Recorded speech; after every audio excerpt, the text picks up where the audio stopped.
The Flogcast may occasionally contain explicit content that makes it not safe for work or for minors. It also doesn't provide an excuse to use the same words on Bay 13. Normal big footy rules still apply.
So this is the Flogcast for round 13. The shit dumper from Richmond, Starburns, is here, and I'm joined by Mr. Moral Victory from St Kilda, Cookson. G'day. The number one photographer at AFL Photos, Dane. I'm still waiting for my badge.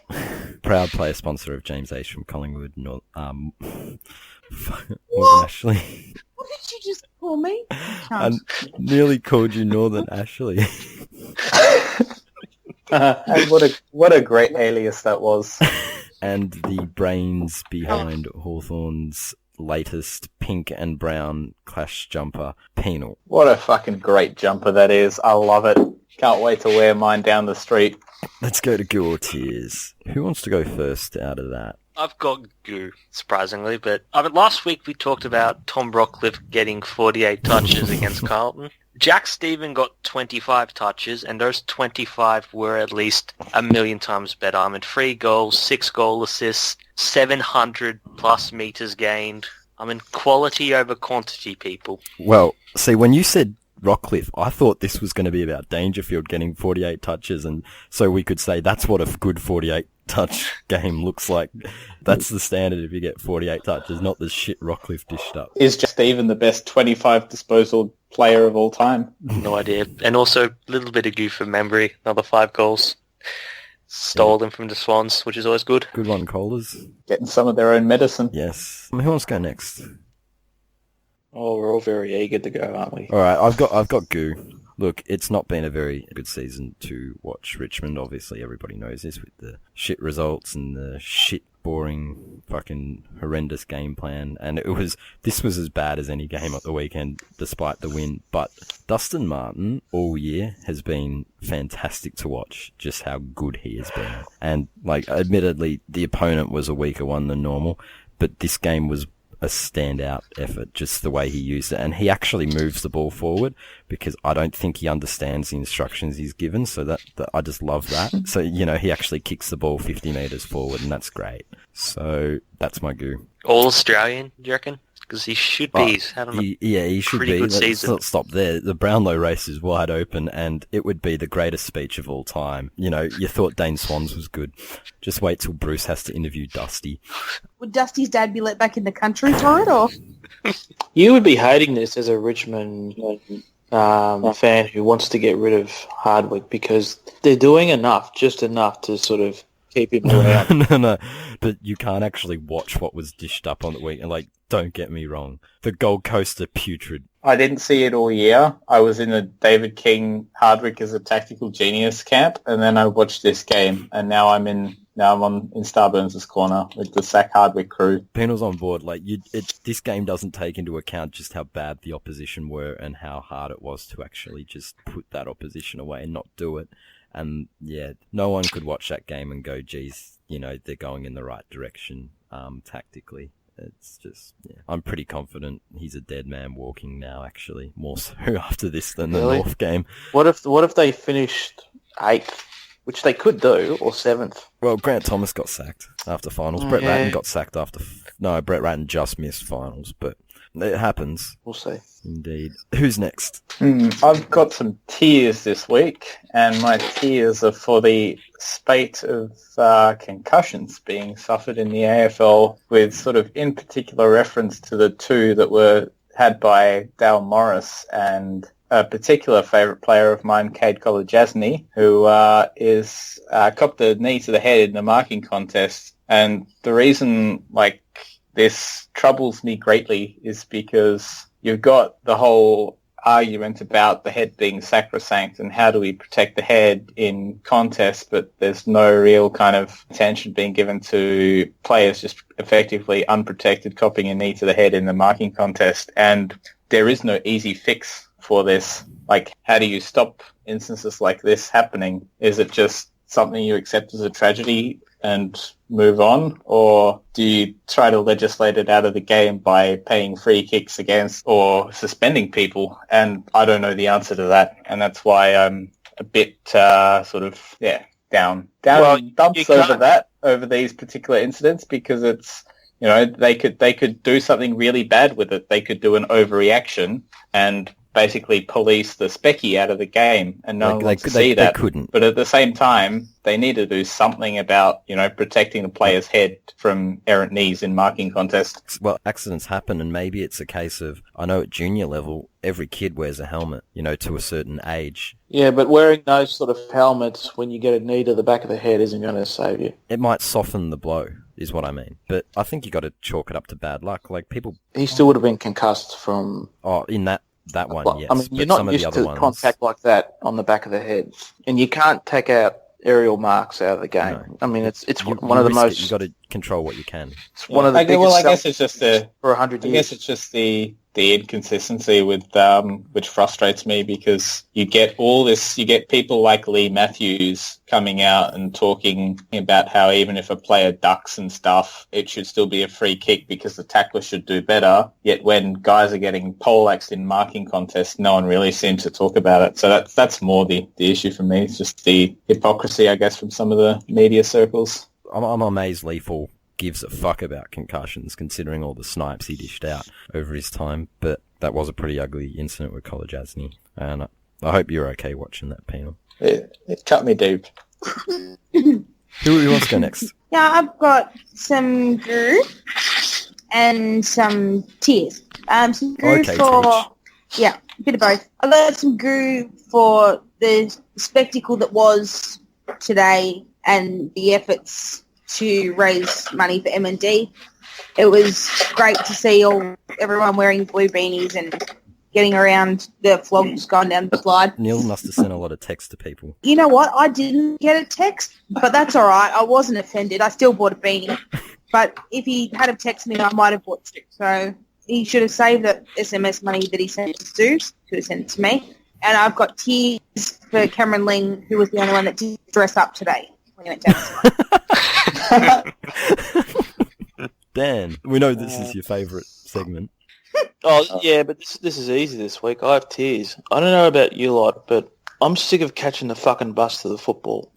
This is the second time this has happened this year. I understand that track work and maintenance have to be done for safety reasons, and I understand it's got to be done over the weekend as opposed to during weekdays. But, I mean, couldn't they just, I don't know, just do it over the off-season? Yeah. Instead of during the winter. I mean, and you get this rotten luck. Like, I sat next to some guy with bad body odour, and it was just terrible. And on the way back I had to catch a bus from Parliament Station to Box Hill. There's some drifter who wasn't even part of the footy crowd decided to get on the bus at the last minute and eat his Chinese food that stunk up the bus. Fried duck and rice, and decided to munch into that as you were sitting on the bus, and. Was the name by any chance Alison Gold?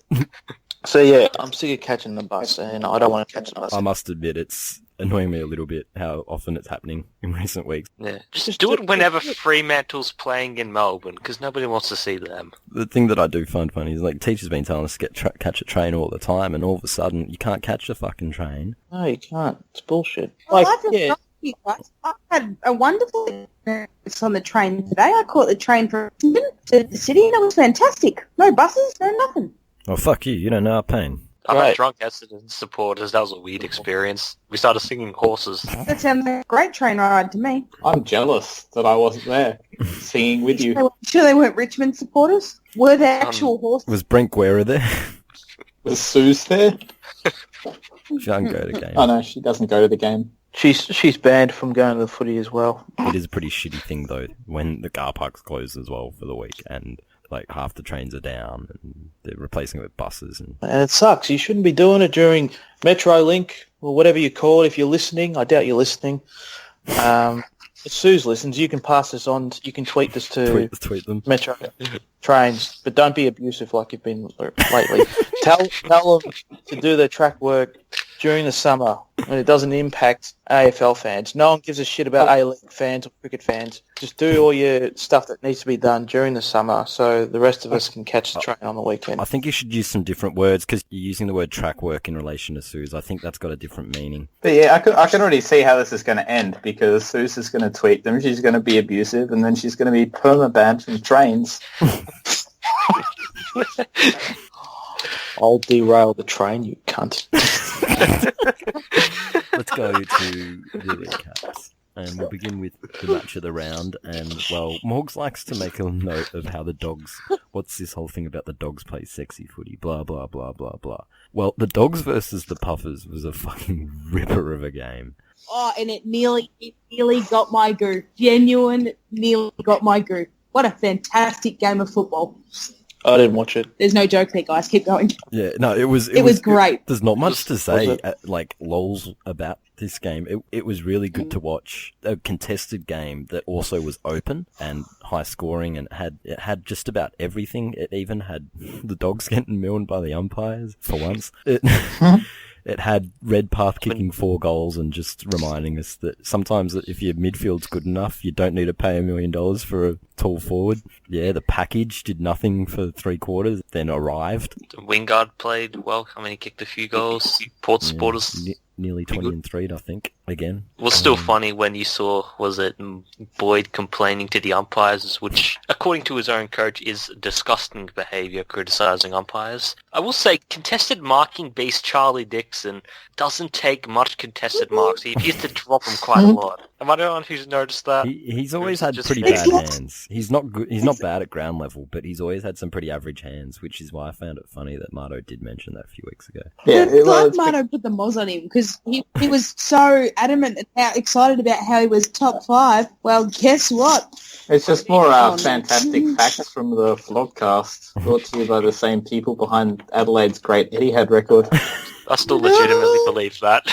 You know what? It's probably come full circle now. Last week he got booted out of the top 5, Charlie, but he's back in this week because Josh Kennedy didn't play. So. Did Josh Kennedy not play, or did he just not do anything again? Oh, no, sorry, Tom Hawkins didn't play, so that's why he's gone to 11 games, yeah. Yeah, what else do we have on that game? Look, Penal turncoated on the doggies in the umpiring. No free kick bulldog from the doggy supporter Penal. Well, you know how if one team gets like a really good run with the umpires early, and they usually pay a few cheap evener-uppers in the last quarter to kind of make up for it? Maybe not when the game's close, but if the game's already decided, then they really go hard and pay free kicks the other way to try and even it out. Is this like a sort of 6-week-long evener-upper in the making from Penal, just to say, look, I'm not a dog supporter after all?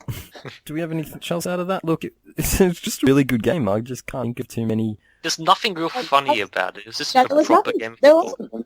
was nothing funny about it. It was entertaining. It was enthralling.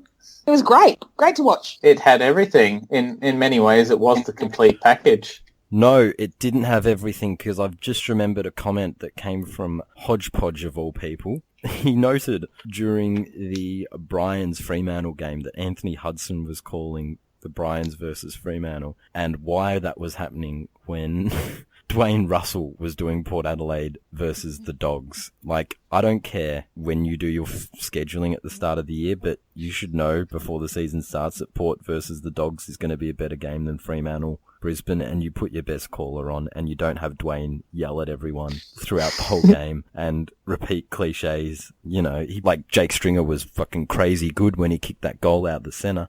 I think he said this match is crazy good about 25 times. Not to mention One for every goal. They also had Marcus Shooter, who decided to be as bland as possible and sound like... Decided to be? I think he was born that way. Just they play good, man, yeah. Good. Yeah, he likes to chug some puffer goo too when he's commentating their game. Yeah, he wants to. He does the same as Dunstall in that he wants to appear unbiased. Like Mark Rashuda doesn't want to look like a one-eyed Crows fan, so he goes and chugs the puffers goo. Actually, we give the puffers a lot of crap, but I must note: did anyone catch the pufferfish banner? No, what did it say? It actually came in response. The Dogs made a banner last year about Port giving gout or something along those lines. It's like the Puffers responded. This was because that comedian guy does the Dogs banner. The Puffers responded with a banner that said, "Port may give you gout, but it's great with cheese. Bulldogs give you nothing but fleas." Ha ha ha ha. It was a good banter comeback, okay, for a club that's. We hang shit on them and their supporters and, everything about them because they are pretty plastic. But, they showed some personality and I think we should acknowledge that. Did the other side have it in Chinese so that all their fan base could read it? They still have the sign behind the goals on the hill. Well, you'd think with all their millions of Chinese viewers, then maybe their banner would have had something about eating dogs. Millions. Well, millions. Maybe billions. How many viewers did they have? Oh, I don't know. Country of 1 billion people. There's probably a few million people in gulags, so, 2 million, 3 million. Most of them are probably child labourers that are forced to watch it. Did they get, North Koreans over just say, watch this as punishment? There's the sweatshops. Make them work faster to get out there. I've also got to point out, Port Adelaide's the Puffers, Robics Chinese style outraged you like fucking 10 to 1. But on Port Adelaide, they did have a bit of banter this week. They even took to Twitter to let the Dogs know that the roof was open. That was the classic West Horsham humour.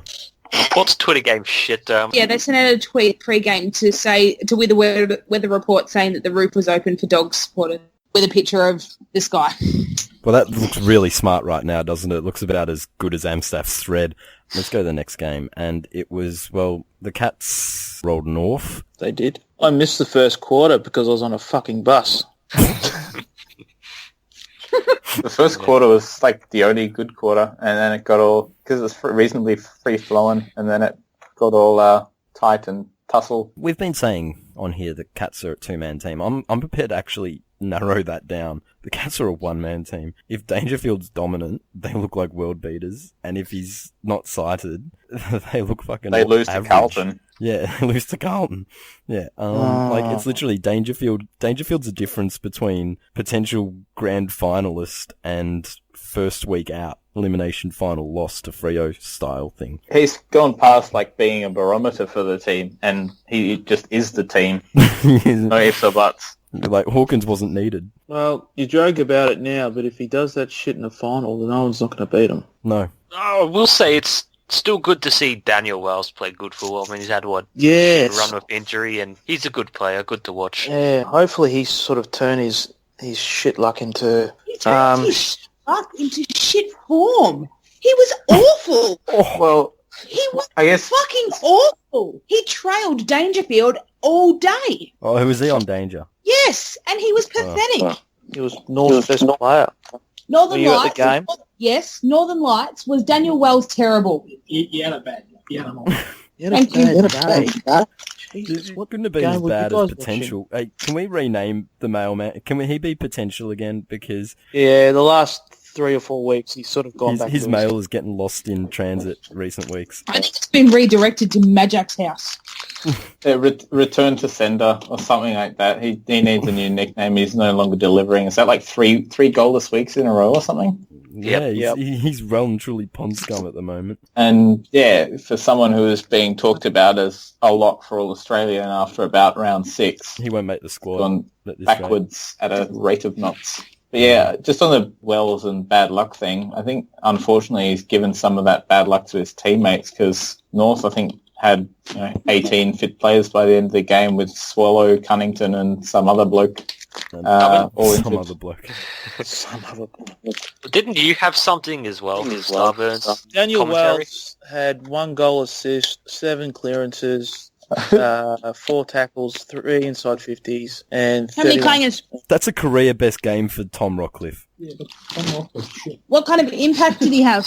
None. He was not good, Dan. Well, you're not going to win if you let Dangerfield touch it 50 times. I don't know how that has anything to do with Daniel Wells. Yeah, that's Brad's fault that Dangerfield touched it 50 He wasn't times. tagging Dangerfield anyways. It was Gibson who Brad decided to put someone on Dangerfield after half time. Yeah, so the other bloke I was referring to was Sean Atley. So apologies to Sean Atley. And also Del Santo did his groin, and I'm sure there are many jokes in there. Small tear. It was a very small tear. It was minute, and he had to go back on the ground because they couldn't detect it. Yeah, Cookie did mention I did have something here. Look, commentary standards shit me at the best of times. I've been saying it for a long time. Commentary in AFL is shit. But Brian fucking Taylor on the Saturday night, he's the king of misidentifying players. And when he was calling that game, and all of a sudden Easton Wood was playing for North. What? Yeah, Mason Wood gets a kick, and he calls him Easton fucking Wood, and that's just like... You fucking amateur. I've learnt a lot from the Channel 7 commentary team. For instance, I've learnt that Geelong have a player called Stephen Dunlop. Thanks BT for that one. Well, at least finally he could finally say, check out the wheels on him and make it sound somewhat funny. Dunlop. Yeah, I'm finding his commentary very tiring at the moment. Can we just hurry up and take over for him? Just have fan commentary? I mean, we can't do any worse. I've got a theory. Maybe BT is Tiger Boys, and that's why he's projecting all this tyre names onto people. No. No? No. Well, Dangerfield's game, and coming back to what I did mention in Good Tears, like 48 disposals, 2 goals, fucking shitload of clearances, just genuine impact. Like, I love how this game followed the Tom Rockcliffe game, I really do, because, like, literally it exposed every single reason why Rockcliffe's game was no fucking good. And all the Brian supporters that have been defending Rockcliffe all week. He's a very good nothing super left coach to- player. Nothing more than No that. comebacks left. No, like, that's what you do with 48 disposals, and he was fucking good, and they did it. Admittedly, maybe Hawkins made their forward line a little bit more agile, and the defensive pressure was better because, you know, he doesn't chase unless you attach a hamburger to the person with the ball, but, you know, they were generally pretty good. The injuries for North didn't help, and that's going to hurt them, especially Cunnington. Geelong got an injury too, though. Menzel can't take a trick, and God, you got to feel for him when that fucking turf, the AstroTurf. Yes, the AstroTurf, and I that's think right. his knee also banged to concrete where the AstroTurf ends as well, because that's I fucking hate the AstroTurf. I do not know why we have it. because the AFL are cheap cunts and won't invest in that fake grass thing that other like soccer clubs and NFL clubs have. Well, I don't see why we need to actually not have grass up till that point. I know it's a higher traffic area, but really... What would Yeah, you prefer? the fact Sand? that we're sitting here saying, well, at least he didn't do his knee, is kind of a bad thing in itself. I mean, he should never have been put in that position. No. Like, I'd should have I'd higher standards of the make it grounds. Like, there was that Brisbane player last year who got done, like, literally falling over the boundary line near the bench and did his knee on the shit. It's just like, this shit doesn't belong in the grounds. Like, someone got tackled on it and really went close to hitting their head on that stuff once at the MCG. So And it's just- what would you seriously put in place? I'd just cover it in grass. Does it matter if the grass gets a little bit trod down? Just dig it up and put it in the moat. Yeah, just, you can lay some more, or it's still softer. It'll still be fucking softer. It'll just be a little bit muddy, but no one goes on that part. Like, it's just, why just not use grass? It's going to be security guards and cameramen getting their feet a bit muddy, and really, who gives a shit about Oh, that? but the best photographers sit in the third tier of the ground. Oh, that's true. AFL photos, hire me. Nothing else on that game? Nope. Daniel Wells was good. Harvey was Well- good. That was about it. I guess just on Menzel, because I guess Geelong supporters love to talk about boob recruit Dangerfield and Zach Smith, whoever the fuck he is. But Menzel's almost been like and I know he played late last year, but he's been like a new recruit basically this season and adding a bunch of goals, which they probably needed with their only other real threat up there being a fat out of shape, out of form Hawkins. But yeah, Menzel is probably the real story of them for this year, I think. He's still not the difference. Dangerfield's nickname should be the difference. Yeah, but they knew what they were getting with Dangerfield. And the fact that Menzel, who some people probably thought would never play again, he probably thought that at times. But the fact that he's been able to contribute so well is a good story for football and it's a good switch story. along, I guess. I love football.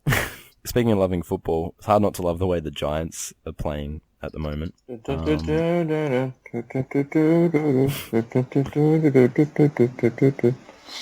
EW. They fucking gave the Kohlers a lesson this week. Contested ball movement, everything. They smacked them. I'm going to facing the Giants at Spotless is probably harder than facing the Eagles at Subiaco and facing the We know Crows. that now. You're going to be a good side to beat them there. Yeah, Very good it's side. now the toughest trip in football for sure because no one's had that much exposure to it except for the Giants. So, And And they the get supporters crowds. can't even sit there. I don't think you can say that yet. I mean, there are some clubs that haven't even lost a game there yet. Yeah, but they've smashed Hawthorn there twice. They've beaten some serious teams. They've there. smashed beaten the Swans Hawthorn, there Sydney twice. Dogs, and they beat Geelong in Canberra. But they've beaten some serious teams up there. I think they beat They've Geelong last I'm not year there, convinced. didn't they? Yeah, but Geelong weren't that good last they've year.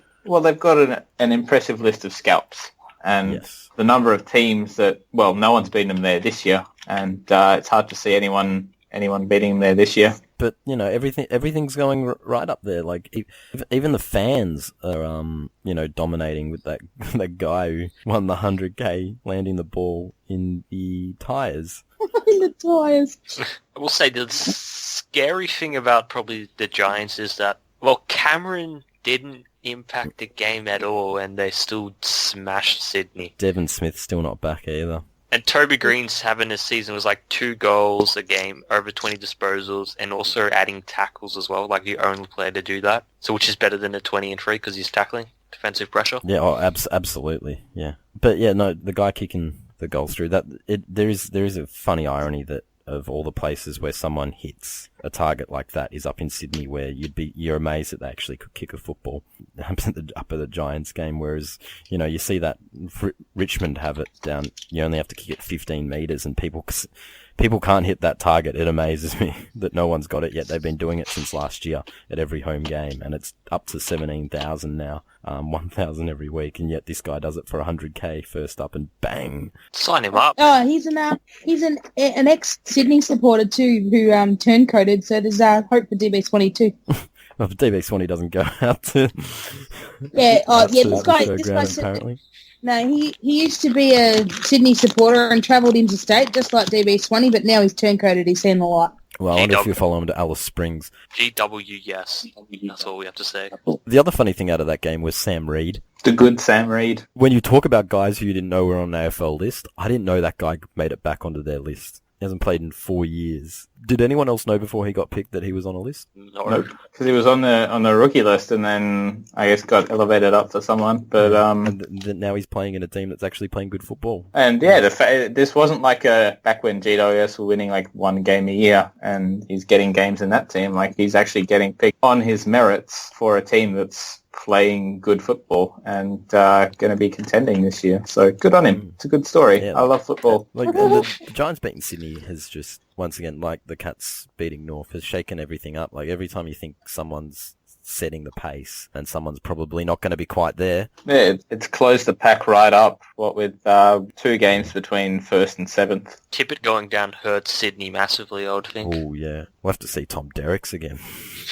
And on the note of the ladder compressing, well, think about everything you thought you knew, and West Coast can't win in Perth, and the Crows get a scalp finally. They got the Giants already, but they get another scalp because they hadn't quite won as many games against good sides yet, and now they get a big signature win on the road against the It was Wolves. West Coast's first ever score quarter at Subi, like one of them. Oh, wow. I mean, so it's very impressive by the Crows to do that, and they just towed them up. I mean, Eddie was kicking goals 60 metres out. How many times did it bounce? It doesn't matter. Goal's a goal for the Exer. But I think it puts the Crows back in the premiership conversation. Does anyone think West Coast can win it? Because I think this stamps them as a no. They'll play finals, but I think this is a no. Well, They're the only team in the 8 who can't win. I said a couple of weeks ago they'll miss the 8, and they'll miss the 8 with Adenui going down for 2 months. That's true that he's gone. Who's going to get him? Port, I reckon. They've started to put good patch together, and they're sitting 6 Contested marking beast Charlie Dixon. and they have a pretty soft draw. But yeah, it's looking at the Eagles. They've got holes all over their list. Their probably most important players just gone down for pretty much the rest of the home and away season. Well, mate, Pritis is still there. What are you on about? It's not quite having the same impact, unfortunately, as last year. It's still quite an indictment on West Coast when Josh Hill was one of their hardest working players during that game. I mean, it's just they've gone downhill compared to last year, and probably they still do lack quality. He's been a lot more effective than McCrae, who looks cooked. They'll be a lot better when they had Cam McCarthy at the end of the year, though, because they're not getting enough support for Kennedy up forward. But the Crows are legit, I think we can say, and West Coast are not. And right now, 7 teams can win the flag, and I guess the longer it goes, the more that benefits Hawthorn. And probably the Kohlers and Geelong as well, the teams that have that experience. Well, I mean, if all 5 of us had to pick a top 4 right now, and I reckon we'd get 4 different answers. Like, no one would be agreed on that. The season is just that wide open, and top 7 teams are just so even, and they've all got flaws. Some match up really well against each other. So it's going to be a cracking final series, I think. Sure, I wouldn't even know who my top 4 would be. It's just so hard to tell. North could be out of the top 4 by the end of this week, which is crazy when you think about it. Okay, hodgepodge. Nothing else on the Crows and Eagles? Why does Josh Jenkins always seem to get goals out of the back? Because he's Josh the Goose. Josh the Goose. There's a Photoshop in there. He's had 14 goals from the goal square. He's kicked 34 this year, and 25 of them from within 15 metres. I think that was the stat. I guess that just means he's working hard back. Or he's staying there. Well, no, because if he stays there, someone's going to stay with him. So he's obviously beating someone back goalward. Yeah, and defensive structures break down, turnover, and then if he's working hard, working over his opponent, and runs back to goal. Is he worth $750 a year? No. Well, Dogs are paying $1 million a year for Boyd, and that's inflated the market. So okay, the Tom Boyd, Daisy Thomas scale of things. Any agents will always get whatever gets them most money. That's always a fact of life. Look, he's worth $750K if you're Brisbane and you have no one fucking else, and you need a key forward, and you need something to not be pathetic. I think so. They need to go hard at it. He's not worth $750 to Adelaide, though. I don't think. Yeah, agree. It really depends on where you're at. I wouldn't be surprised to see him at Carlton as well, because they need a forward who can do anything. Speaking of Carlton, let's go to Carlton St Kilda. Carlton, after all the weeks that they were above expectations, they all came crashing back to earth this week against the St Kilda team with, well, name your injured players. No Rewalt, no Fisher, no Dempster. Not even McCartan, who's been putting together some decent games. Our midfield just tore him apart. Jack Stevens apparently tore played well. You arsehole. You dropped Billings too, the midfield that Cookie criticised badly last week. Because Carlton's midfield are piss weak. Manning up is like foreign to people like Bryce Gibbs and Mark Murphy. Well, they managed to beat Geelong. That's not hard. You just got to shut Danger down. And it's good to know that we can win games without Josh Bruce playing well. I mean, he got pretty blanketed, I would say. Not one of his finer efforts. I mean, he only kicked one behind, which was pretty good. It was a good behind, wasn't it? A pretty good behind. I haven't checked it out myself, but I'll take your word. Is there a behind of the Boss week likes competition that they run on AFL, so I can check this one out? But yeah, still, it's just midfield was good. Seb Ross played well again. I mean, Joe Watson's cousin. And, well, Penal with Maverick Welder's goal. I thought that was very spectacular. Yeah, Mav Weller, he's a good player. I like his brother better, though. Lockie's definitely the better of the two brothers. I'd love for him to come to the Hawks and join the Tasmanian contingent we've got going with Birchall and Lovell. But Mav's all right, too. But no, St Kilda managed to ruin the party because I think a whole bunch of Carlton supporters turned out for this one. It's not a party unless someone's lit on fire, so it wasn't really a party. It was Brendan Bolton. He's the dwarf, isn't he? Oh, I wonder if he thought it was a good fucking story this week. I think it was a great story, Brendan. Tell me more. 47,000 for Carlton St Kilda with the way things are going. The bandwagon fired up, didn't it? Oh, yeah. Oh, I thought they were going to get free sausages. Oh, sucked in, cunts. They all left at three-quarter time as well, which is also quite funny. Probably to get the bus. I mean, there's certain Blues poster also admitted he leaves games early as well, which was also... Was that the village idiot? Yep. Well, he's a peahard anyway. Wouldn't even pay up on his guarantee from the grand final parade. Wouldn't even bury his ass in Burke Street. What a big part. Yeah. And it was also nice to see, there's a beautiful, juke at the end of the game that pretty much destroyed Daisy Thomas's ankles. That was wonderful to watch. Is there going to be a DVD out of it, or? I don't know. Probably. DVD everything, you know. And the next DVD will be greatest collection of Josh Bruce behinds. I'd watch that. I'd pay good money to see that. But 47k, that's more than Hawthorn and Essendon got. They also were kicking people out as well. Well, They're like, oh yeah, game's full. Apparently people are actually really surprised by the fact that this game outdrew Hawthorn Essendon, to which I say no one turns up when they know it's going to be a 20-goal drubbing. Why do the Hawthorn supporters not show up? Hawk supporters don't like Essendon, don't like Etihad, as if we'd go there to fucking line that shit truck club's pockets with ticket money. To pay settlements and lawsuits and holidays in France. And child support for the mistress's baby. Nothing else on Carlton St Kilda. Bandwagon's already destroyed. Gavi Austin to ball to be sacked next week. It'll only take one more win. They'll forget about this loss pretty soon. Next win they have, they'll be talking finals again, for sure. They really are a gift that keeps on giving. They're just so delusional. It's brilliant. Let's go to... We mentioned Essendon Hawthorn really briefly. Anything out of that game? I think the word we're looking for is clinical. It wasn't particularly ruthless or adventurous by the Hawks. They just rocked up and were like, yeah, we need a percentage booster. We need to win by 100 points. And then they just kind of did it. And, yeah, went through the motions a bit. Did the Essendon supporters stick around at the end and cheer the team off? No? Taco was going apeshit in the box. He wanted more. He wanted more out of the players. Good to see. He still certainly got the hunger to win. There are some good young Hawthorn players coming through, and also Zach Merritt's having a good season. Daniel Wow was best on ground, according to Mick Malthouse. So, yeah, take that one up your ass and stick it there or something like that.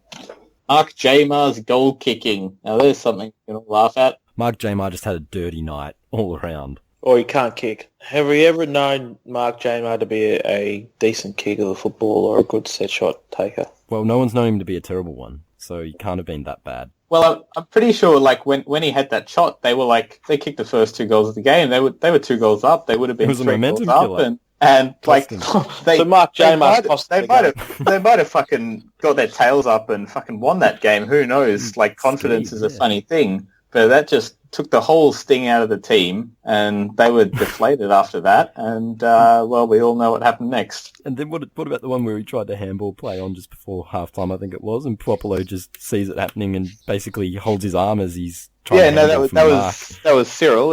Cyril laid the tackle, which I don't know. Maybe it should have been a 50. I don't know. Cyril 20-3 against substandard opposition, mind you, but Just not a lot on this game. It was just not worthy of a Friday night, I'd say. Yeah, Metro Link should have done the bloody train track work that night instead of Saturday and Sunday. Sorry, I promise this will be the last time I mention those bastards on here, unless I have to catch another bus again next week.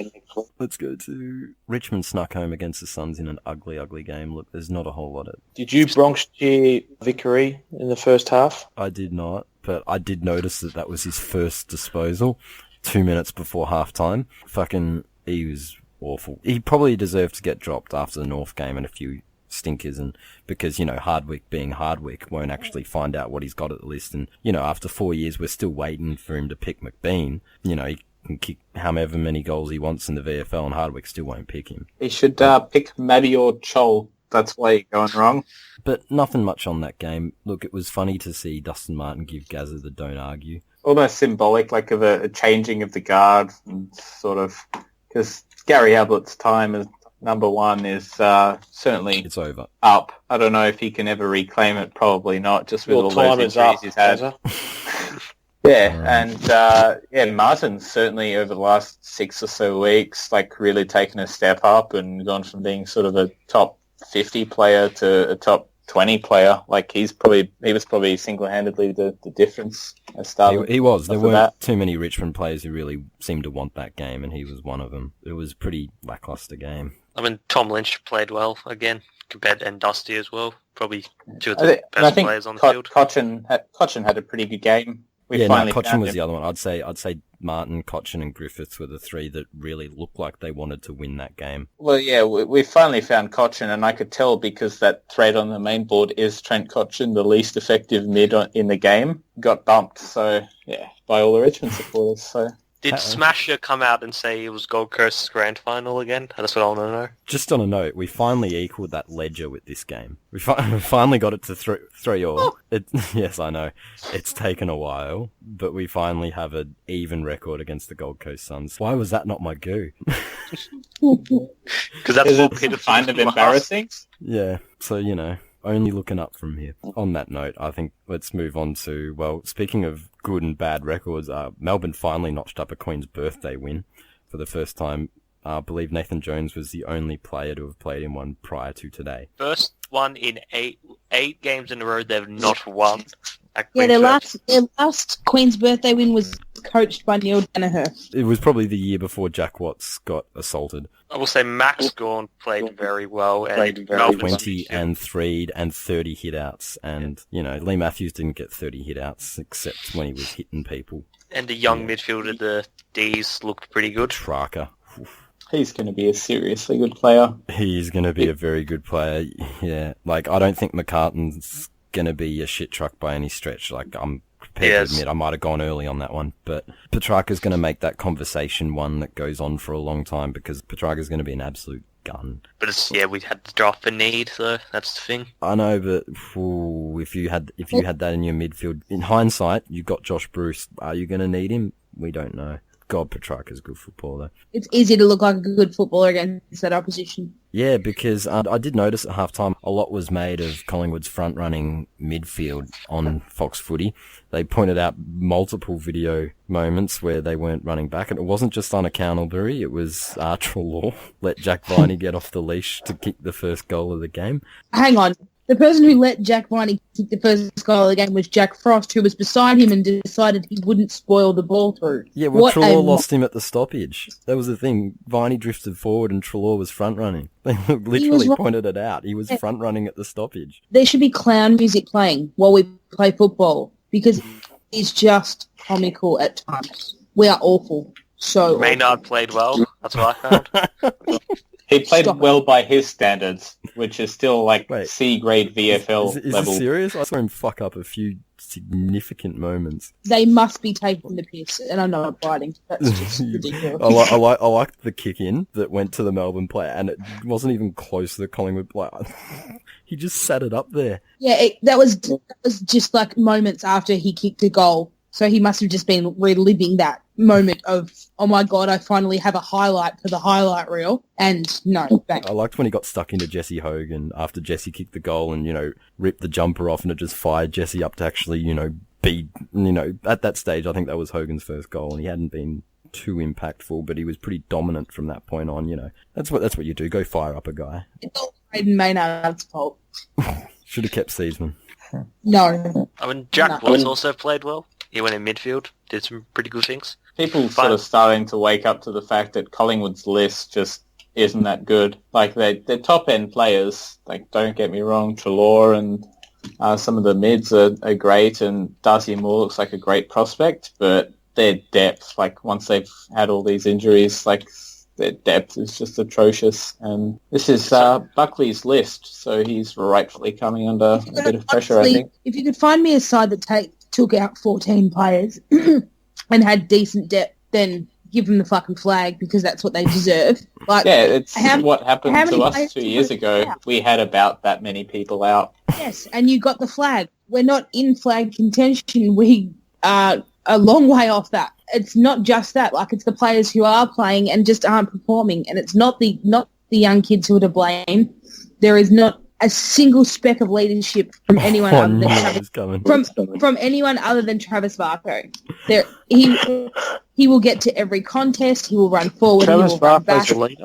Exactly. I think- What an absolute abomination that club must be if he's all you've got to rely on to lead. So I he think would be Taylor captain. Folk was fairly hard done by during the week. Seriously, if we're going to play 64 fucking ruckmen and not one forward, what do you expect to happen? You're a defensive Messi. Yes, defensive. He should be in defence. Or push him into a fence.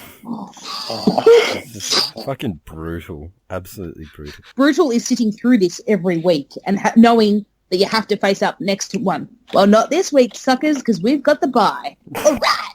Some clubs have managed to lose to the bye. I'm not saying we'll win. I just won't have to go and watch it. Well, you won't have to catch a bus to see it. Sorry. Final game, Fremantle won, but it's all about just how bad the Bryans are. This is my favourite game. How bad are the Bryans? Really bad. They're so bad that Lepic would rather stare at the wall than Then watch watch the them game. play. They made Matt Taberner look like a footballer. They should be ashamed. That's over. Like, their club's dead. Just fold them now. It does not get any lower. This is lower than Fitzroy. This is absolute abject failure. Well, like, fucking Lethal, hand over the fucking keys, because the AFL need to take control of this club as a last-ditch effort before seeing if they can go beat the Tassie Lions or something. Because they are just fucked. They're getting a women's team, so, you know, they better fucking hope that one can win. Because... Maybe they could just swap them around. Yeah, well, probably more competitive.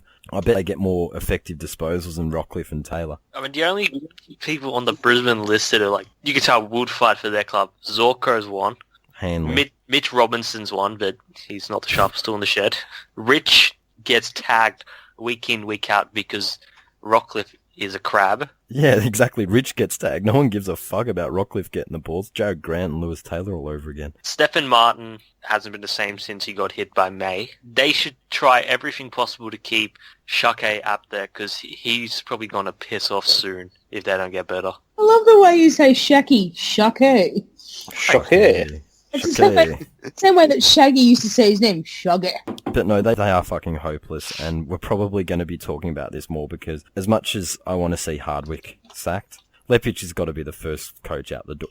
The only reason he's not is because they can't afford to pay him. Let's be realistic here. But nah, they're just fucked. They are really fucked. They need a complete change of culture at that club. Like, they need to get a proper leader and just get someone like Nick Maxwell in. He'll fucking sort them out or something. What? How to find space on the grass? Maxwell off-field was good. Let's They're not... the most ineffective stat-padding midfield ever, and you want to bring in Nick Maxwell, the guy who was unaccountable as a defender and told everyone else what to do. Yeah, but And you want to bring that to a club Jesus Christ. The captain of a club telling people what to do. Fuck a duck. Bring him back. Someone, I mean, fuck, if Rewalt retires, chuck a shitload of money, get him to be their chief executive or something. He'll fucking tell them how to burn a dwarf or something. It's better than what Rockcliffe's doing. Nick Maxwell. Let's keep up the facade that Nick Maxwell has no idea about football, and that's why he captained a premiership. Ha ha ha! Good joke, guys. You forgot Why? one thing, Morgs, and that's that he captained a premiership against St Kilda.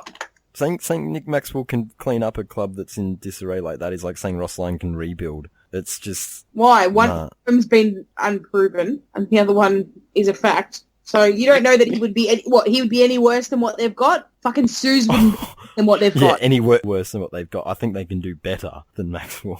But still, get someone who's come from a successful organisation like Cameron Ling, you know. Oh, Max. no, he would chug all the goo Tom- over the Tom stats. Harley. And At least he'd get off our TV. Get Cameron Link.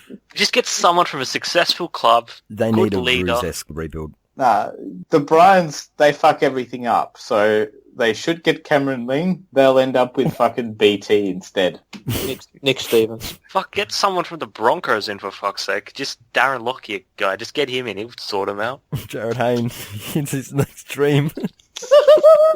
Jared Hayne's next lifelong dream is to be an AFL coach. Ever since I was a little boy, I wanted to rebuild Fitzroy Football Club, and now I will rebuild the Lions. Honestly, they are so fucked, I do not know how you fix them. Like, a lot of clubs, you can kind of see how you fix the club. Brisbane have so many complete fucking holes from the very top to the very bottom. I don't know where you'd even begin. Fold them. Or merge it with Gold Coast. No, but that's unfair on the Gold Coast. At least they're trying. They're just injured. Anyway, let's move on to the talking points. I think nothing else on Brian's. Customary suck shit from Morgs. How's that working out for you, Dane, you fuckhead? Let's go on to another story that continues to rear its head, and this is one I don't give too many fucks about. But West Coast on the gear in 2006, and Daniel Chick, he just won't go away. But how's the story of him punching on with Embley? Did anyone catch his story? Yeah. Yes. I choose fists at dawn. Meet you outside gate 3, let's punch on, 7 a.m, let's go. Right, 3. Ed. Yeah. It was seriously, if you've got a spare 15 minutes, go and read the Facebook rant of Daniel Chick. It was fucking epically good. It was so good. It was obviously like stream of consciousness as he was watching it, and he just got further and further into a meltdown about how he was like a soldier and he gave his all, and then they dropped him and they didn't care about him anymore, and oh god. It was like he was a scorn. He gave them his finger. Yeah. And they gave him nothing in return. And they've given him the finger. Oh, it was really, really funny. But, like, it's obviously sad. Shit, it's funny. Oh, it's sadder in the Ben Cousins sense of how it went out of control, and he is a pitiful sort of case, and, you know, you feel bad with it. Whereas Chick's still at the meltdown mode, and Kerr's still trying to set fire to people's houses and stuff. It's, you know, those sorts of things are a little bit more amusing. Because Chick's still not taking responsibility for it, and he was probably a large part of it. But it's all West Coast fault and, you know, giving back the flag. Like, well, why is this a story? Is it because it's 10 years? Is that why this is a story again? I think the footy show did the thing in Daniel Chick's, like... They're having the reunion this year, obviously. And that'll be a popular event for, it would be. I'm sure he'll be welcome back with open arms. Yeah, after, you know, he raised this shit in grand final week too, didn't he? He had a rant in grand final week about something or other. Yeah, no, the same allegations basically. Same thing. So this kind of rant is just rehashing that old story. So he's basically Tim Duffy. It's still quite amazing to find out, like, stuff that went on there. Like, how they managed to win a flag is just weird. Well, they fell apart literally a year later, like, just, it exploded. You know, if we were doing this show, you know, in 2007, we'd have had a fair bit of fun with West Coast, I think. This explains more and more why Judd just left. He took the money and ran, and the flag. Nothing else on the West Coast story? It's nothing really. We're already... Yeah, it's just, it is a rehash. Like, admittedly, I'd never heard the punch-on story. The punch-on story is kind of amusing that they... You know, I think he's forgetting that he was a fringe player at that club, whereas Andrew Embley was a pretty good player. And so you're always going to get better treatment if you're on bigger money and always in the side, as opposed to just a fringe, 9-fingered little man like Daniel Chick. How many games did he play for West Coast compared to Hawthorn?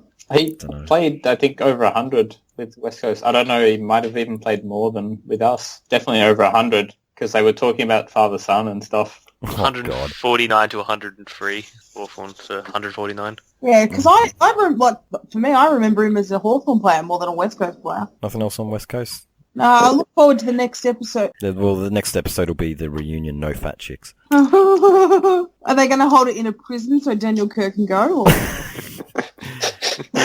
Is it BYO or are the club providing the drugs? Let's go on to... Look, this is a story that came up a long time ago, and I think we laughed at it a little bit at the time. We went, nothing will come of that. And now the AFL have basically, you know, given it the treatment it deserved. Geelong trying to manufacture some new flags by counting the VFA ones in the official count, which understandably the AFL said no, but they did follow it up with possibly the most patronising comment. It's like, we don't care about your other flags, we're not going to count them, but if you want to, that's okay with you.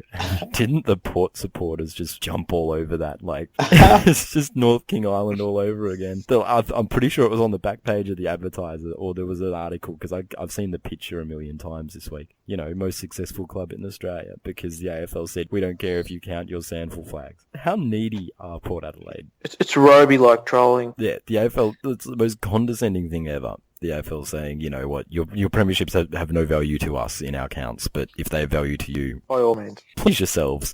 And Port go like, yes, we could tell all the Chinese, the million people in China that watched us, that we've won a whole bunch of extra flags all of a sudden. We've got 37 flags and the next best is 16. Never mind that ours were in a different competition. You know, that no one gives a fuck about. Forget about North King Island. They don't matter. Doesn't matter. They've won more flags. But so why is it only Port Adelaide that are melting? I mean, you don't see other supporters. Well, and Geelong apparently. Right. Well, yeah, but you don't see people like West Coast supporters like, oh, can we count Perth waffle flags or Freo flags? I Well, mean, because they're proud of the club they are, whereas Port Adelaide are just, they're a little bit embarrassed about being a franchise and selling out all the time. They want to be a real club, and they're trying really hard to be a real club, but they're not really. They've got no history, so they want to create some. Yeah, they're trying to manufacture the history. They want to steal the history of the proud Port Adelaide Magpies and steal that for their own little shitty franchise. Like, was it a Port Adelaide supporter on the main board, Penal? Was that who started the thread? No, it was a Geelong. It was a Geelong supporter. So what was that thread? We'll just go to that now then. Oh yeah, so it was Geelong supporter started the thread called Port Adelaide and Collingwood should play each other every year to determine who gets the right to the Magpies name for the following year. And just looking closely at it, started by a guy named KP, Geelong supporter, which either could be an alias of KP, or seeing as he's clearly got a pro Port Adelaide bent to his posting, KC, who skied a while ago. The divvy melter. Yes, but that is quite interesting. Like, Porter even tried and steal the Magpies thing. That's really insecure about the lack of history there. You know, they'd probably endorse that idea. There's nothing they won't try to steal, like the way they're going. Claiming all the North King Island premierships, and honestly, I just can't get over how amusing that is. Like, I think Geelong kind of saw it for what the statement for what it was. It's just kind of like, yeah, you know, the AFL said no. I like how this talking point about Geelong has suddenly devolved into us just ripping on Port. Well, because of Port who give a fuck. Like, it was a pretty silly request from Geelong, but they seem to have, like, the AFL seemed to have just given them a little bit of a backhander in that and said, we're not going to count them, but you can. And then Geelong have kind of gone, oh, well, thank you very much for that. Like, but Port have gone, yes, thank you. Relevance. I guess it was sort of like when, I think, was it Brisbane or someone applied for the priority pick last year and they were like, yeah, we're doing this just for fun. And I sort of get that out of the Geelong thing. They're like, well, no harm in asking. It's Port Adelaide who are really taking this one seriously, and every little desperate thing from Port Adelaide does make me laugh. They're just insecure about who they are. I think we'll move on. Did we want to discuss the Giants home final thing? I don't even know what it's about. Apparently, if they get a big enough drawing home final, they might be forced to play it at the SCG or Homebush. Didn't Gil McLaughlin say that he did? Their home final will be at Spotless regardless. Yeah, but then he welched. Yes, Gil's a welcher. Potential welcher. Cheese, bad Jim. Yeah, bad.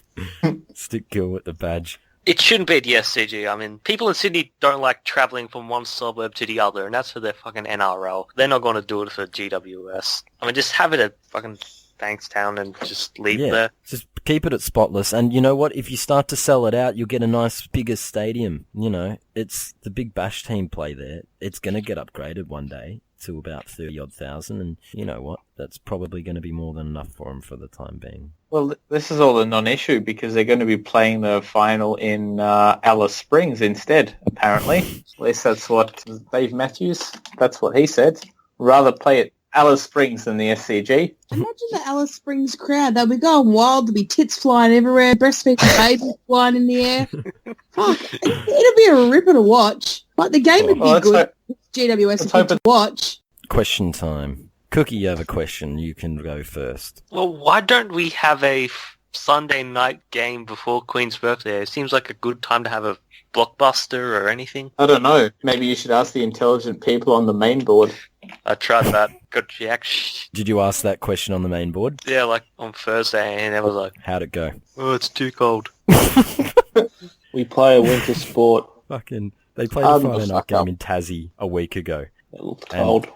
No, but Sunday nights are apparently far colder than Saturday and Friday nights. Yeah, exactly. What a genius thing. Fair income. But no, I don't know why there isn't. Cookie, you should get onto St Kilda because, you know, there was some St Kilda there was a St Kilda melter over the Dreamtime game about the fixture because St Kilda haven't come up with a blockbuster fixture.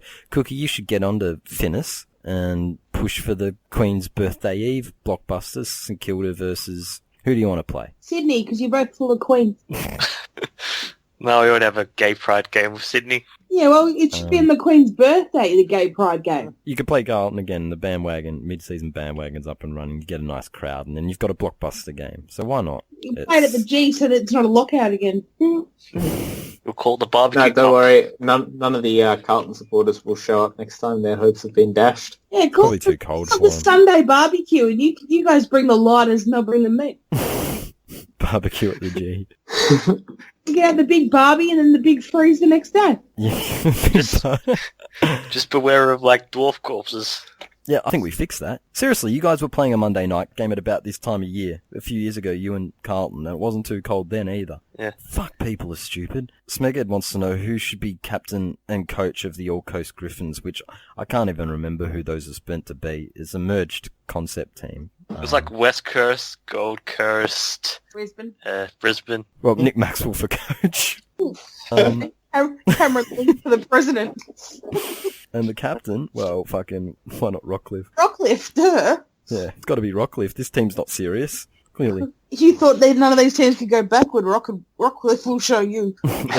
You'd end up combining the downhill skiers of West Coast with fucking the most ineffective midfielder in the competition, and then whatever the fuck Gold Coast bring to the table. The drugs.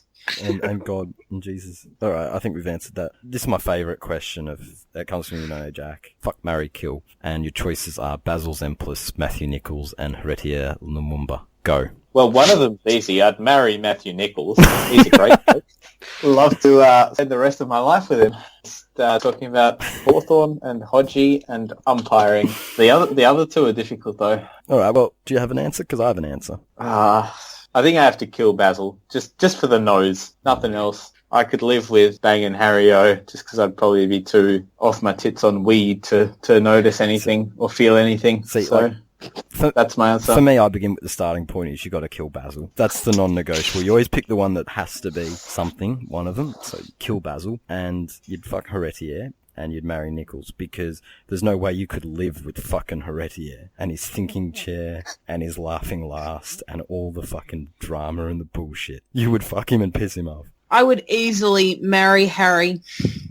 Because imagine how funny that shit would seem when you're stoned. Seriously.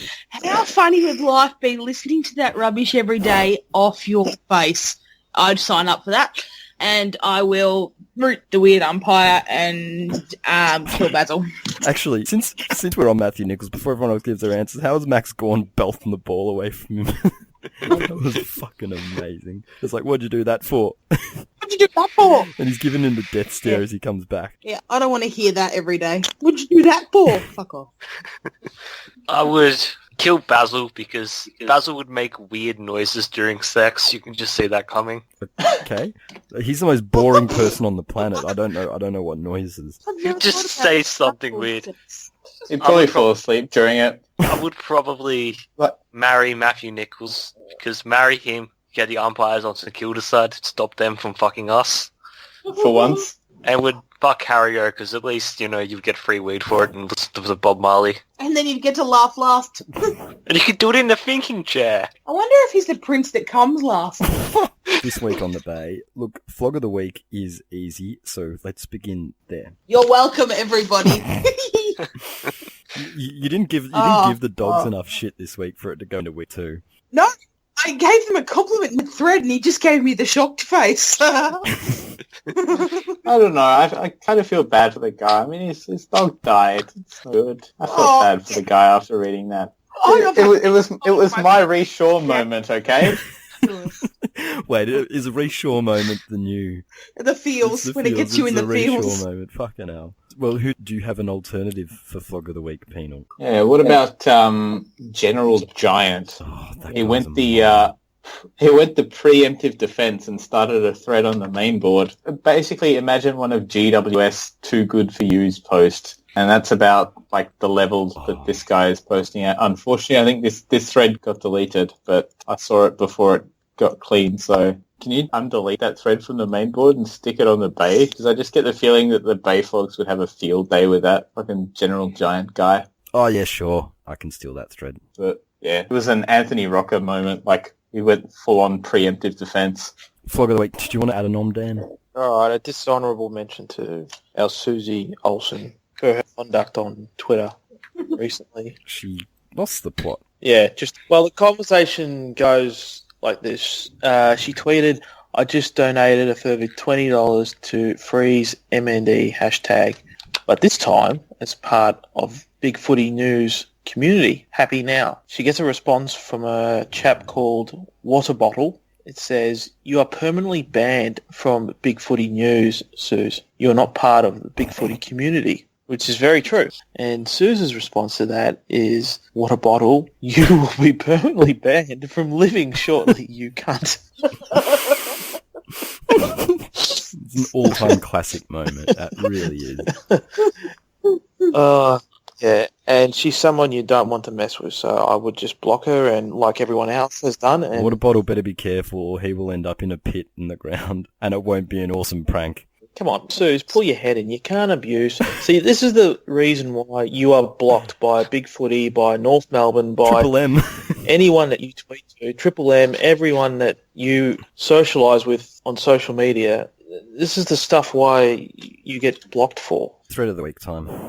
Oh, this one's easy. Great thread by user Jasny. If North don't beat Hawth next week, they need to forget about 2016 and start the rebuild now. Thread, yeah. Great thread. It is a great thread because I'm going to bump it when we beat Hawthorn on Friday. It's an if North don't. Yeah, but he's alluding to the fact that North are going to lose, which is understandable. Hawthorn are a good side. They go all right. Won a few flags. I enjoyed packed brunches to my fellow Hawfies, Fred. And also get max score on 20 in free, Fred. Yeah. We could give it to the Flogcast thread for the melt. Oh, yeah. That was my idea. I wanted to nominate the Flogcast thread because it was fucking hilarious. Yeah, I'll do. Alright. Let's give it to the Flogcast thread. Sorry, Jasny. I tried. No reach around here. Next week's games. The start of the stupid buys. I can't stand these weeks. And they'll be I like 'em better in split trialing. rounds. They'll be trialing 4 field umpires during all the bye rounds, so that the umpires that would normally be sitting on the sidelines have something to do. Yeah, while they're at it, they might as well trial the chimpanzee to be the ball boy as well. Just don't shoot it when it tries to get the ball. Don't shoot it if the kid falls over the fence. Is this when the AFL club recruits a lion as well? Is this around this happens? The bye week's just when things go funny? The bye weeks just there's not a lot happening, never a lot of talking points, never as eventful. So all the fucking shit ideas come to fruition during the bye week. Like Collingwood and Port should play off for the Magpies' name. Exactly. It's like the off season on the Bay, but except everyone's around during the bye weeks, so you just get twice the number of shit ideas. Round begins with North versus Hawthorn at Etihad, and yeah, if North lose, should they start the rebuild? Yes, and I think they will lose. See, I reckon NL will be pretty conflicted as to who to go for during this game, because he's been white knighting us a lot on the Bay. I noticed Chappie actually coined the name Hawthorn Lights for him. It's been good to have you on our side, NL. I'm just a little worried about how you'll cope Friday night with your two teams going at it. Are you a closet Hawthorn supporter, NL? All Hawthorn supporters are closet. He's already a Collingwood member, so why not join a third club? It's starting to sound like man with no name, having all these supporter bases and memberships and whatnot. Bastard. Collingwood membership. Collingwood don't need any more members, mate. He may have been spotted today with a Collingwood membership lanyard on. Oh, that's terrible. Yeah, that's very no name, isn't it? Yep. Next thing he'll be tweeting AFL photos. Check out the photo I took from the. Yeah, you won't be taking my job. Well, he will if you can't get there on time because of the fucking buses. Yeah, well, we get there really early, so he'll get your job. Does anyone else want to tip this game, or do we just want to talk about North turncoating? North Melbourne. North has a good record of bouncing back after losses under Brad Scott. Will win. And I'm Hawthorn to win and win well. I reckon 32 points. Will Jordan Lewis belt anyone this time? Well, Hodge is not playing, which destroys our bingo. We don't need to make a statement this week. In that game last year, we got smashed by Port the week before. Needed to make a statement, but no such dilemma for us this week. Daniel Wow to 20-3. You're hearing a very complacent Hawthorn supporter who thinks this is going to be an easy victory for them. I didn't say it's going to be an easy. You said 32 points. That's an easy victory. It'll be a tough, contested, tight game, but I think in the last quarter our class will prevail and we'll pull away a bit. I'm going for North. No, you're not. Hawthorn just. I am. No, I will today. go for whoever I like. Nah, Fuck off, you Hawthorn supporter. insincere. He is a Hawthorn supporter now. We've outed him as being a Hawthorn Collingwood club supporter. Northern Lights, you've done the reverse Suze. You know that? You were a Hawthorn supporter that went to North. Hey, No, hey, it's- Dan, this is good for you. This means you win the flag now. Oh, yeah, right. Who is NL tipping? North. Hawthorn With his- just. tipping with his head, not his heart.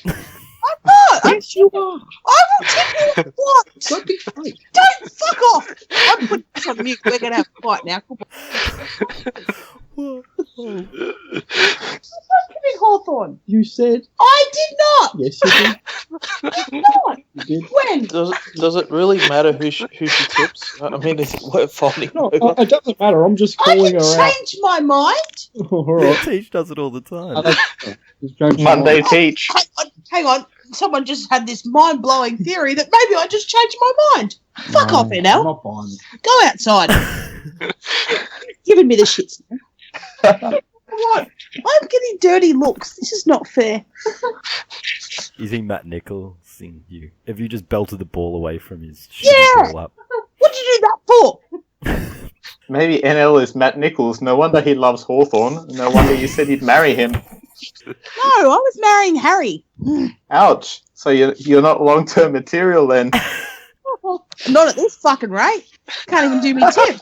This is what the bye weeks do. We're only at the tipping of the first bye week and we're already talking fucking all sorts of shit. Bryans versus West Coast. West Coast on the road against the Bryans. Fucking hell.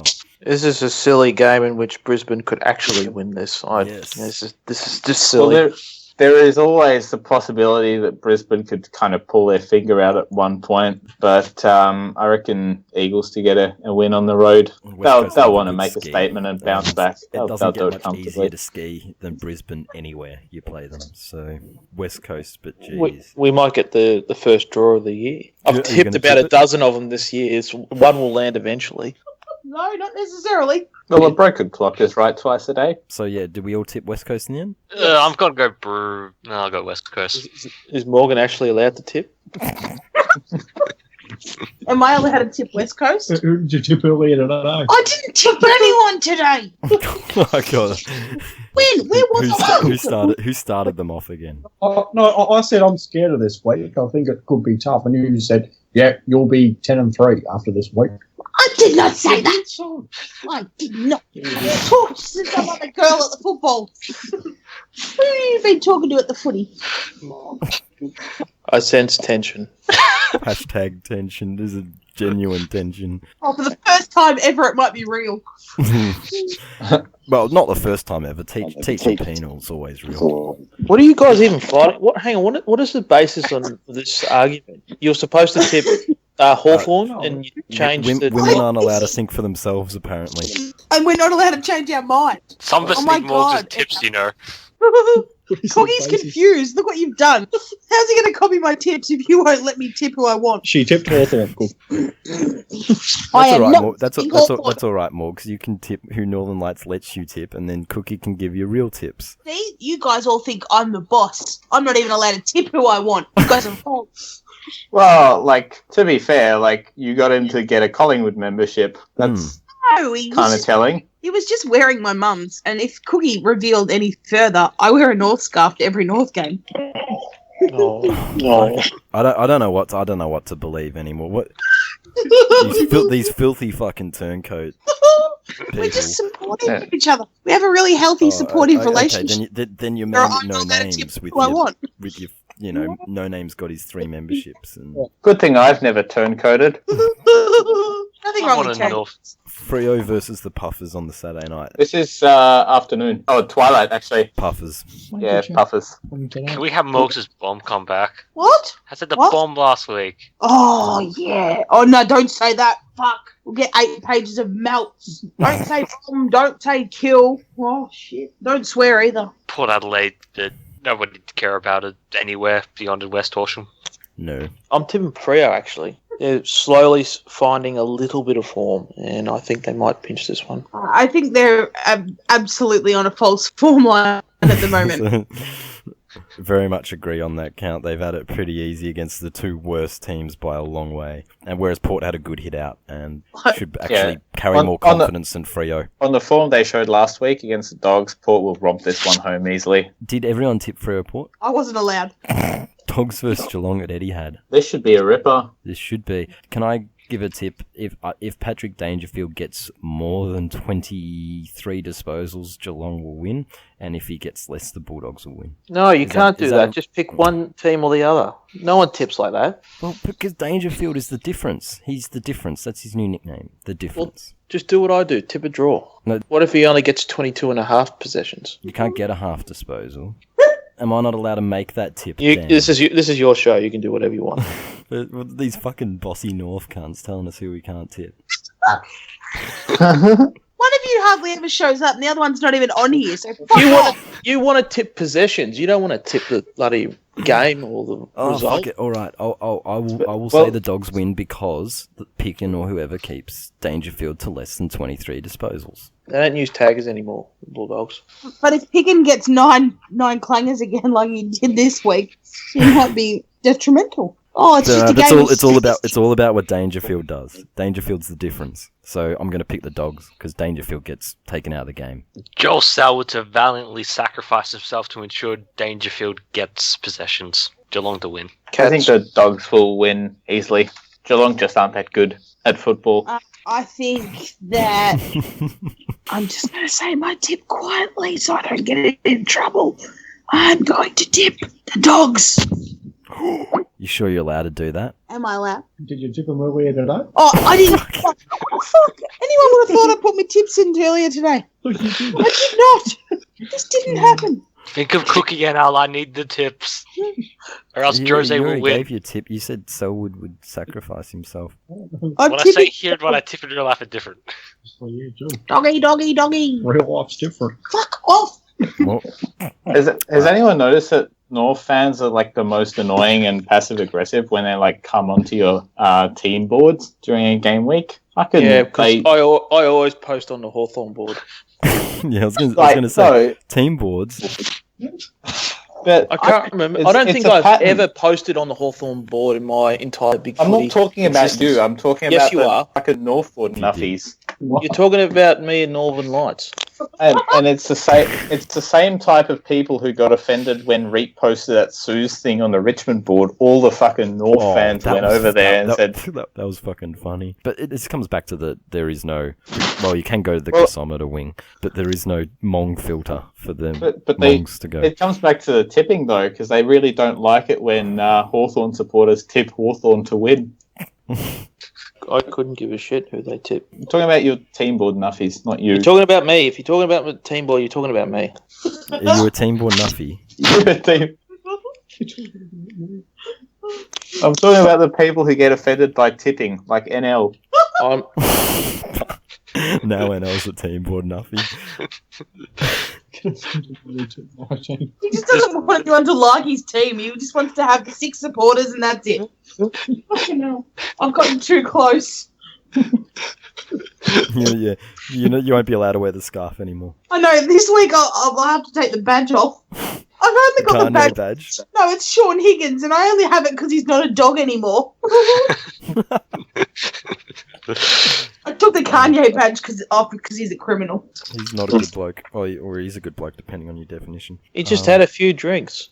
Kohlers versus Melbourne. Look, I think Kohlers will bounce back despite the Kurt Tippett injury. Max Gawn, though, could really have his way with them. Yeah, Sydney. Where's it at? The Melbourne MCG or SCG? Oof, it was Sydney. Just. I'm going to go the upset. I think Melbourne will get it done. I mean, Sydney, as Starburns mentioned, they'll probably play fucking Derek or someone with no Tippett, and I reckon Gawn to have a field day. They're like fucking 30 disposals, 50 hitouts, and 5 goals. He could do all of that. He'll set the new benchmark. He'll just blow Lee Matthews out of the water. No, they will lose this week, Melbourne. They'll be up and about after winning their grand final. They will feel like they are king dick, and they will go to Sydney and absolutely make a bunch of ass hats of themselves. But seriously, They will be drinking the bathwater that flows from Footscray. They will think that they are actually legit, and they are not. Is that everyone? Yeah. I think so. And last game, Essendon versus the Giants. Need I even ask? Oh boy, I don't care how much bathwater the Giants drink after beating the Collars. They will not lose this one. I know it's in Melbourne, but it could be the second 100-pointer in a row. Like Cameron to just kick a bag because he's been down a little bit. I reckon he's got a big one in him this week. But actually, in fairness, Essendon might be a chance if JMR doesn't take the wind out of their sails early again, like this week. And who knows? They might have beat us. No, the only chance is if GWS go to Alice Springs and have to walk to the G. Like that's it. Oh, the only Walk chance home, that they'll have those a bit. Yeah, you'll have to walk home, cunts. Giants by a mile. Giants midfield will tear Essendon's such a big arsehole that it might be considered porn. So Giants just smash them. I can't wait. I love Essendon rape porn. It's great.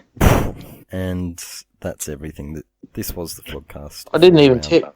Oh, sorry. Not allowed. That's why. Okay. My tip is not important. You do this all the time. I'm not going to come back. You're just going to tip a fucking draw. I haven't done it yet this week. I'm not even going to come on for 3 weeks now. I'm just going to take a spell.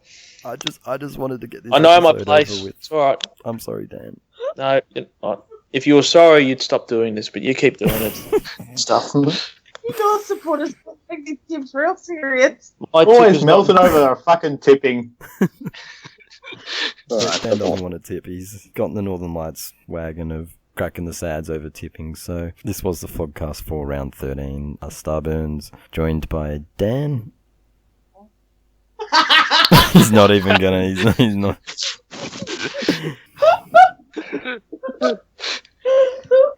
Fuck. So Cookie. This tipping has gone swimmingly. Penal. See you next week. And is Morgs allowed to say goodbye? Goodbye, everybody. Thanks for listening, and we'll see you all next week if Morgs is allowed back and Dan comes back, and maybe Teach will be back. Maybe. Looks like Jose's getting a call up. Call up.